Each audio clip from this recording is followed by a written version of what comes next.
DYFI Eroor village സമ്മേളനത്തിന്റെ ഭാഗമായി യുവജന റാലിയും പൊതുസമ്മേളനവും സംഘടിപ്പിച്ചു.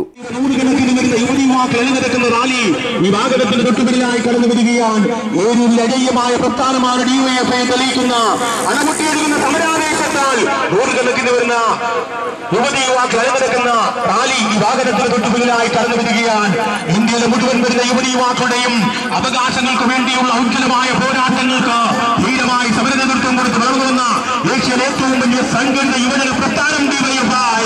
എല്ലാവർക്കും തൊഴിലും എല്ലാവർക്കും വിദ്യാഭ്യാസമെന്ന ശരിയും ശാസ്ത്രീയവുമായ പൊതുസമ്മേളനം CPIM ജില്ലാ സെക്രട്ടേറിയറ്റ് അംഗം S ജയമോഹൻ ഉദ്ഘാടനം ചെയ്തു. ലൈബ്രറി കൗൺസിൽ സംസ്ഥാന ജോയിന്റ് സെക്രട്ടറി NS വിനോദ് മുഖ്യപ്രഭാഷണം നടത്തി. DYFI Eroor village president Saad അധ്യക്ഷനായി. വില്ലേജ് സെക്രട്ടറി T അഫ്സൽ സ്വാഗതം പറഞ്ഞു. പൊതുസമ്മേളനത്തിൽ CPIM area secretary K Babu Panicker, DYFI area president SS Binu, CPIM Eroor local committee secretary PS Suman, ഹൈലർ local committee secretary Padman, Purogamana Kalasahithya സംഘം ഏരിയ സെക്രട്ടറി AJ പ്രദീപ് തുടങ്ങിയവർ സംസാരിച്ചു. സമ്മേളനത്തിന്റെ ഭാഗമായ റാലി ഏരൂർ ജംഗ്ഷനിൽ നിന്ന് ആരംഭിച്ച് ആലഞ്ചേരിയിൽ സമാപിച്ചു.